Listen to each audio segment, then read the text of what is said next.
কিয়ামতের দিন আল্লাহ তাআলা বলবেন, হে বনি আদম, আমি অসুস্থ ছিলাম, আমার তো সেবা করলা না। আমি ক্ষুধার্ত ছিলাম, আমি আল্লাহর তো তুমি খাওয়াইলা না।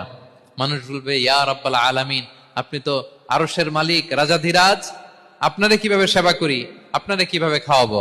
আল্লাহ বলেন, ওই যে গরিব, ভুখা, নাঙ্গা, অভুক্ত আমার বান্দা তোমার কাছে খাবার চেয়েছিল, তুমি খাবার দাও নাই। ওই দিন তারে খাবার যদি দিতা, তাহলে আমি আল্লাহকে খাওয়ানো হতো। তাকে জামা দিলে আমি আল্লাহকে জামা দেওয়া হতো। তার চিকিৎসার ব্যবস্থা করে দিলে আমি আল্লাহর সেবা করা হতো।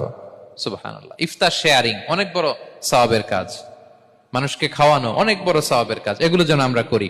আর যে ইবাদত গুলোর কথা বললাম, যেগুলোতে আল্লাহ তাআলার প্রিয় ভাজন হওয়া যায়, এগুলো আজকে আলোচনা শুই না, আজকে সারা রাত একেবারে ফাটায় ফেলছে ইবাদত করে, কালকে আর খবর নাই, এরকম আছে না নাই? না। আহাব্বুল আ'মালি ইলাল্লাহি আদওয়ামুহা ওয়া ইন কাল্লা। আল্লাহর কাছে সবচাইতে প্রিয় আমল হচ্ছে ওইটা যেটা বান্দা রেগুলার ডেইলি বেসিসে